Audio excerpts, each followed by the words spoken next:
In this video, I'm going to show you how to find horizontal car footage of any car you want, vertical car footage of any car you want, and some things that you should do if you want to make a car edit using footage from someone else. If you want to find horizontal car footage of any car you want, go into the YouTube search bar and type in the name of your car and then add a 4K to the end of it, then hit enter. Then you should be able to find some footage of the car that you want to edit, even if it's not too well known. For example, if I type in Mazda 3 hatchback 4K into the YouTube search bar, I should still be able to find some footage of the car despite the fact that barely anyone makes edits of it. For vertical footage, hop onto the Instagram app and open the Explore page, and then type in the name of the car that you want to edit in the search bar. Again, even if the car isn't well known, you should end up being able to find some footage for it.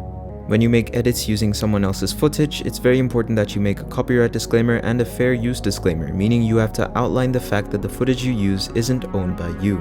This will allow you to make car edits without losing your credibility or maybe even saving you from getting into legal trouble. I've made a template of a copyright disclaimer and fair use disclaimer in the description below, which you can copy and paste into the description of your own video and edit it to your needs. That's all from me. My channel is pretty new, so if you want to support me and my videos, consider subscribing. Have a great rest of your day.